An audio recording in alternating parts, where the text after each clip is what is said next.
Olá, chegamos ao 13º episódio da série Atitude Pro e ao terceiro episódio a respeito das interações profissionais, isto é, as interações intencionais, gerenciadas, a que demos o nome de networking.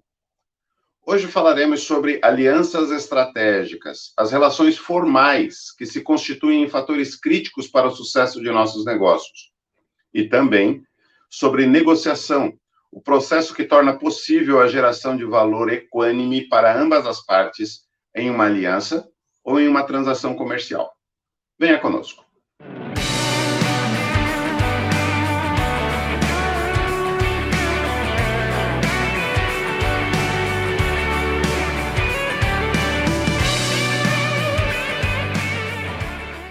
O que é uma aliança? Uma aliança é, antes de mais nada, uma ligação. Podemos pensar, por exemplo, a respeito das ligações iônicas, as ligações químicas. É uma boa ilustração. Mas antes de seguirmos nesse caminho, ou ao invés de seguirmos neste caminho, vamos pensar numa ligação como algo que é percebido inicialmente por duas partes. Nós temos coisas em comum. Principalmente temos clientes comuns. E então percebemos e negociamos os termos dessa ligação para gerarmos ou permitirmos que ela se torne cooperativa, para que possamos gerar valor juntos. Uma aliança é também um compromisso. Não basta ter uma ligação percebida. É necessário estabelecer, a partir desta percepção, a partir dessa conversa inicial, é preciso estabelecer um compromisso, é preciso que seja uma relação formal. Ela deve ser voluntária, obviamente, as partes devem concordar a respeito da necessidade de estabelecê-la, mas ela deve ser formal e pública, ou seja, ela deve gerar comprometimento. E este comprometimento deve ser permanente, pelo menos enquanto dure. Mas queremos dizer com permanente que não é uma aliança se é simplesmente uma atividade pontual desenvolvida em uma semana, ou 2, ou 3, ou 2 meses. Mas se trata de uma relação em que marcas profissionais, de trabalhadores, de profissionais ou de empresas, se comprometem umas com as outras para a geração de valor para seus clientes, para o mercado e para a sociedade em geral. Por que fazemos alianças? Pelo mesmo motivo que fazemos tudo mais, considerando que temos um compromisso como profissionais intencionais, que é a geração de valor para clientes. Gerar valor para clientes é o que deve motivar a criação de alianças, o estabelecimento de alianças. E também a possibilidade de não apenas gerar valor para um cliente específico, ou um segmento de clientes, mas gerar uma contribuição social relevante, que seja viável, que seja sinérgica, ou seja, econômica, que resulte em maior produtividade dos nossos negócios e que seja sustentável em longo prazo. Ou seja, que leve em consideração não apenas os interesses e os ganhos imediatos para o negócio, mas que leve em consideração a sustentabilidade em longo prazo, os benefícios em longo prazo para os nossos clientes, para a sociedade em geral e, obviamente, para os negócios envolvidos, aliançados. O que deve determinar a possibilidade de uma aliança? Quando é que percebemos a possibilidade de uma aliança? A possibilidade de uma aliança é definida como tudo o mais, na nossa atividade profissional intencional, por uma visão que seja compartilhada. É quando temos uma mesma visão, quando compartilhamos a mesma percepção a respeito de valores a serem criados para segmentos de clientes específicos, que nós percebemos a possibilidade, a oportunidade de estabelecer uma aliança. Uma visão compartilhada é condição sem a qual não é possível estabelecer uma aliança que seja duradoura, que seja sustentável, que tenha sinergias. Mas não basta apenas haver uma visão compartilhada. Algumas características das organizações ou dos profissionais que estão se aliançando são necessárias. A primeira delas é que eles devem ter mesma dignidade, ou seja, ambos devem gozar de uma reputação à mesma altura diante do mercado, diante da sociedade. E também devem ser consideradas questões como o porte das organizações ou dos negócios que estão estabelecendo alianças estratégicas. Grandes diferenças a respeito de porte, por exemplo, poderiam resultar, quem sabe, numa aquisição, um negócio que adquire outro e o absorve. Isso faz sentido.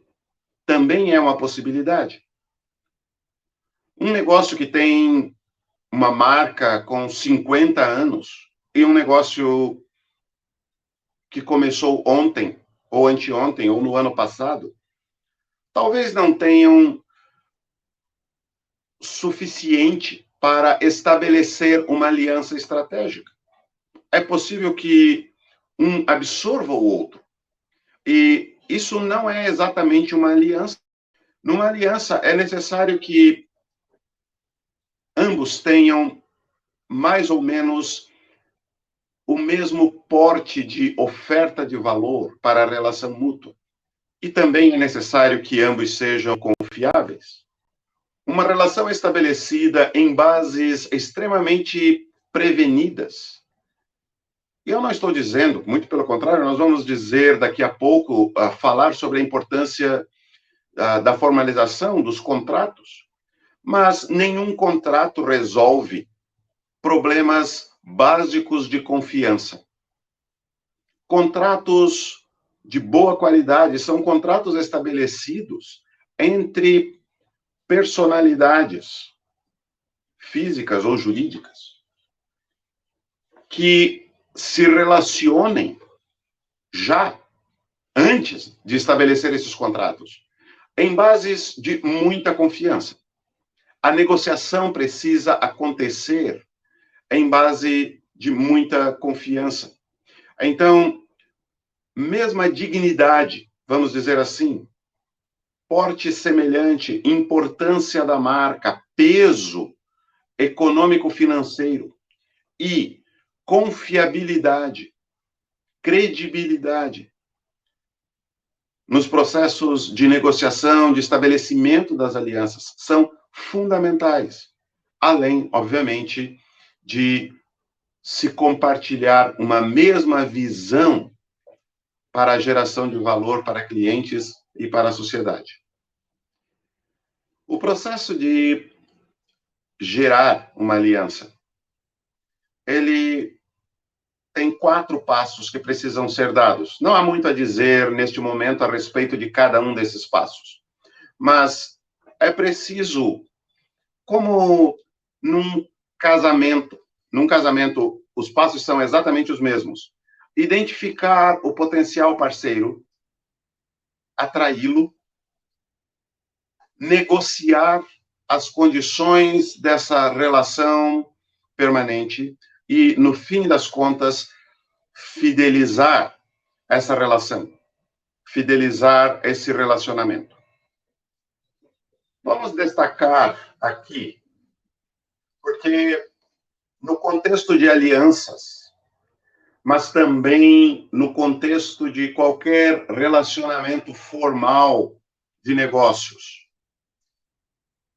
No estabelecimento de relacionamentos de todo tipo, no nosso networking.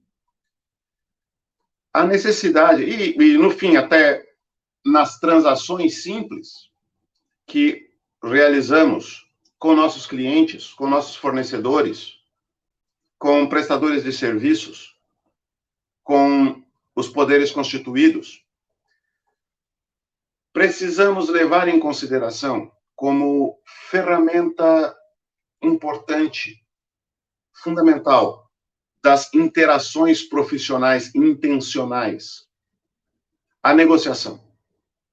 Esta é uma habilidade, uma atitude que precisa ser desenvolvida.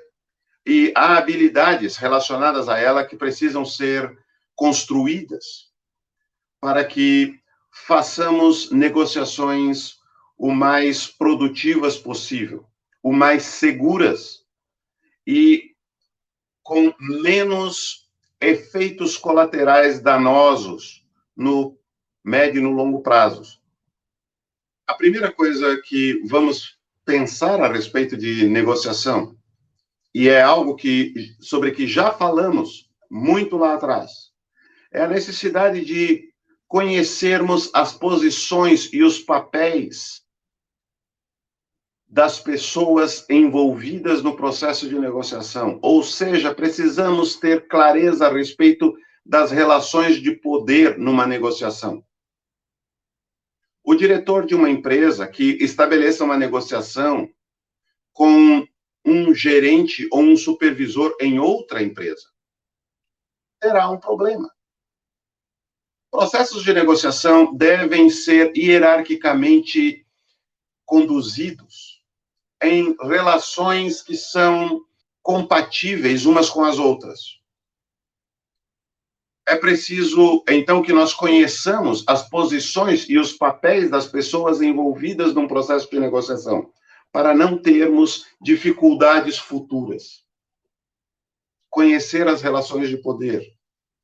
Mas mais do que conhecer as relações de poder, nós precisamos conhecer os interesses envolvidos. E aqui é um exercício de honestidade de ambas as partes.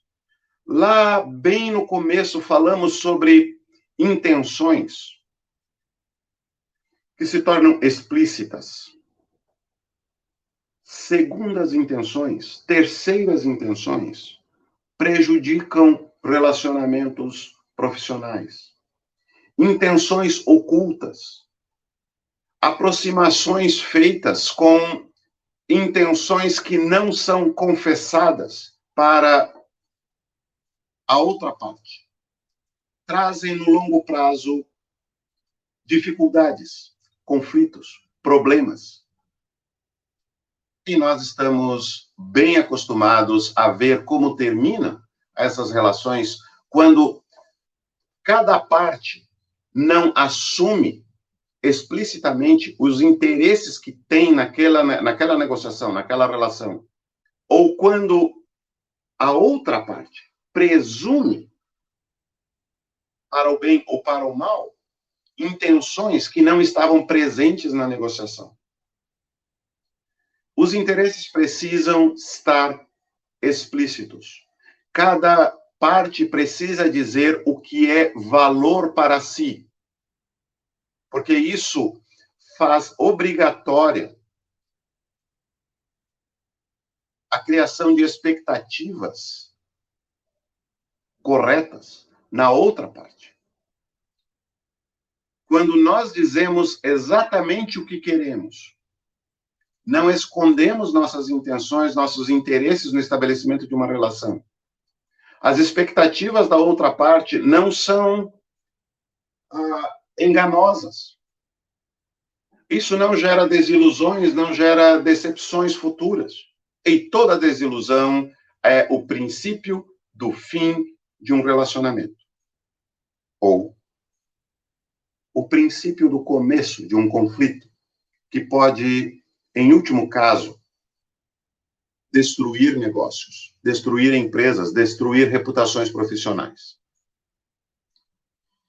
Em terceiro lugar, devemos levar em conta direitos e obrigações claros. Contratos precisam ser escritos e os direitos e obrigações de cada parte no estabelecimento de um relacionamento, ou mesmo em situações, em transações um pouco mais complexas, como é o caso, por exemplo, de uma relação de longo prazo a respeito, longo prazo neste caso, comparando com transações comerciais simples de varejo, né? Uma compra na loja de ternos não gera mais do que o necessário de conversa para que alguém pague e saia com o produto. Mas quando se trata de construir uma casa ou uma usina, estamos falando de estabelecer relacionamentos e gerar expectativas a respeito de bens e serviços que serão entregues ao longo de 2, de 10 anos. Então, direitos e obrigações claros precisam estar estabelecidos a respeito de quem paga o que, quando, e de quem entrega o que, quando, muito claramente. E também estabelecidos que qualquer possibilidade ou qualquer conflito eventualmente resultante seja facilmente resolvido. A resolução de conflitos e até evitá-los exige que direitos e obrigações tenham sido claramente definidos. E isso, naturalmente, depende de que os interesses, de que as expectativas tenham sido explicitadas de maneira clara para ambas as partes, ou para todas as partes envolvidas. Há alianças e há negociações que envolvem 3, 4, 5 partes. Então, quanto mais complexo, mais necessário se torna que todas essas coisas sejam exaustivamente pensadas, conversadas. E as responsabilidades definidas. Nós temos dificuldade com a palavra responsabilidades. Algumas pessoas diriam que, direitos e obrigações claros são nossas responsabilidades. Mas nós vimos lá atrás que responsabilidade tem que ver com dar resposta, com prestar contas. Não significa simplesmente estabelecer direitos e obrigações, mas significa a cada passo, ou pelo menos em milestones, né, em etapas pré-definidas, que as partes façam prestação de contas. Então, responsabilidade aqui não tem que ver com direitos e obrigações, mas tem que ver com a formalização da prestação de contas. O accountability, o compliance, a verificação a cada etapa pré-definida do que foi feito e de quão adequado estava ao planejamento ou às definições contratuais previamente acordadas. Em relacionamentos de curto prazo, essas questões são simples. Em relacionamentos de longo prazo, em parcerias, em alianças estratégicas, ou até no atendimento a contratos de fornecimento de serviços de longo prazo, com grandes extensões de tempo envolvidas. É necessário que estejamos prontos a, passo após passo, etapa após etapa, verificarmos quanto do que já fizemos está de acordo com aquilo que tínhamos acordado, quanto precisa ser reajustado. Lembrando o que falamos a respeito de planejamento lá atrás, que não importa muito o plano. Planos raramente são adequados e se sustentam no confronto com a realidade. Mas o processo de planejamento, o processo de fazer previsão e de ajustar previsões ao longo do tempo é necessário. E então a negociação é algo que começa num determinado ponto quando percebemos a possibilidade de uma atuação conjunta, mas se estende até o ponto em que termina aquela relação naqueles termos ou nos termos daquele contrato. Quando se trata de alianças, é preciso verificar e verificar e verificar constantemente se estamos atendendo às expectativas ainda. Se houve mudanças nas expectativas, pessoas e organizações não permanecem estáticas ao longo do tempo. Casamentos não são os mesmos depois de 5 anos, depois de 10 anos, depois de 40 anos. E eles não conseguem estender-se se nós não revisamos as nossas expectativas o tempo todo. O mesmo vale para relacionamentos profissionais, o mesmo vale para as alianças estratégicas entre profissionais e entre organizações. Nós estamos falando, ao longo de todo esta série de episódios, sobre atitude profissional. E atitude, ou as competências atitudinais, são competências éticas. O tempo todo estamos falando de ética, de conduta ética. Então, quando pensarmos em negociação, devemos lembrarmos da ética da reciprocidade, também chamada de regra de ouro, e que tem duas possibilidades de ser expressa. Uma possibilidade positiva e uma negativa, ambas muito importantes de serem consideradas. De maneira positiva, devemos lembrar que cada um deve tratar os outros como gostaria que ele próprio fosse tratado. E de maneira negativa, devemos lembrar que cada um não deve tratar os outros da forma que não gostaria que ele próprio fosse tratado. Essas duas considerações devem estar na base de qualquer negociação.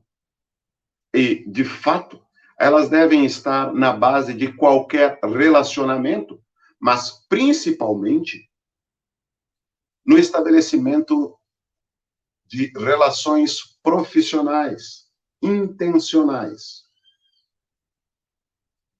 Lembrar-nos desta ética, dessa reciprocidade de conduta é fundamental para as nossas relações profissionais, para as nossas interações profissionais.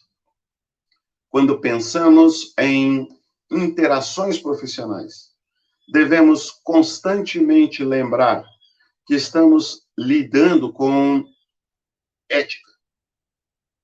Isso é algo sobre que temos ouvido e falado ao longo dos últimos anos de maneira muito intensa no nosso país, tanto a respeito de negócios, quanto a respeito de política, quanto a respeito das relações entre uma coisa e outra.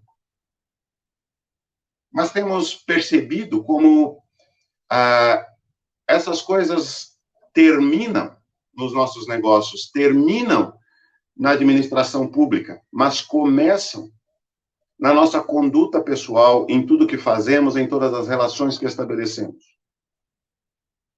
Devemos lembrar-nos sempre destas regras de ouro. Por hoje é só. No próximo episódio falaremos sobre a imagem profissional. Aquilo que intencionalmente projetamos em nossas interações e que deve ser consistente com nossas intenções e ações profissionais. Até lá!